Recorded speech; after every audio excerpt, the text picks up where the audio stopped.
Hello বন্ধুরা, welcome to my new blog. এটা একটা পাউরুটির মিষ্টির রেসিপি। এটা পাউরুটির ডিজার্টও বলতে পারেন, ডিজার্ট রেসিপি।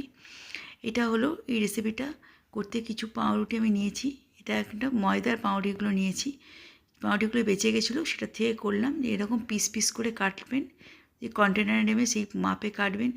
দেড়শো দেড়শো গ্রামের মতন গুঁড়ো দুধ, 150 গ্রাম চিনি, তার মধ্যে কিছু এলাচ এসেন্স দিয়ে, এখানে দুধের মধ্যে কেশর দিয়ে ব্যবহার করতে পারেন। আমি এখানে ইউরো ফুড কালারটা দিয়েছি। সবগুলো যখন চিনি দুধটা মিলে গেল, তখন তার মধ্যে একটু 1 ড্রপ ইয়েলো ফুড কালারটা দিয়েছি। আর এখানে এলাচের গুঁড়ো দিয়েছি। এখানে যদি এটা ইয়েলো ফুড কালারটা না থাকে, কাস্টার্ড পাউডার দিয়েও করতে পারেন, তবে দুধ শুধু ফুড কালারটা দিয়ে করলে। আর ঘি দিয়েছি একটু জমাট বাঁধার জন্যে। কাস্টার্ড পাউডারের ছেড়ে যে দুধ দিয়ে ফুটিয়ে কমিয়ে করে, সেটা আলাদা খেতে লাগবে। আর কাস্টার্ড দিয়ে করলে সেটাও আলাদা খেতে লাগবে, দুটোই ভালো লাগবে।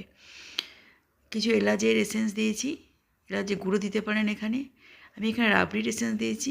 এটা টোটালি অপশনাল, আরও আমার কাছে ছিল বলে দিলাম। পাউরুটিটাকে দুটো লেয়ারে আমি ভাগ করেছি।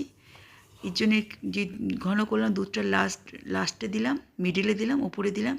এই পরিমাণটা একটু বেশি করে দেবেন, যে পাউরুটিটা দুধটা পেয়ে যেত সুন্দরভাবে দুধটা শোক করতে পারে। এভাবে সুন্দর করে পরপর করে সাজাবেন। আর সবার উপরে একটু চেরি ফল দিয়েছিলাম, কিশমিশ করে জলে ভিজিয়ে রেখেছিলাম, সেটা দিয়েছিলাম। আর কিছু পিস্তা দিয়ে 1.5 ঘন্টা ঠান্ডা করে ফ্রিজে সুন্দরভাবে পরিবেশন করলাম। কেটে কেটে মিষ্টির আকারে করে কেটে সুন্দরভাবে উঠে যাবে। অপূর্ব খেতে হয়েছিল। রেসিপিটা অবশ্যই করে খাবেন। 1.5 ঘন্টা থেকে 2 ঘন্টা ফ্রিজে রাখবে, যতক্ষণ রাখবে ততক্ষণ বেশি সুন্দর হবে, জিনিসটা ফুলে যাবে পাউরুটিগুলো।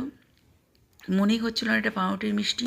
রেসিপিটা ভালো লাগলে অবশ্যই লাইক, শেয়ার, সাবস্ক্রাইব করুন। নতুন হলে সাবস্ক্রাইব করুন। ভালো থাকবেন, সুস্থ থাকবেন। নমস্কার।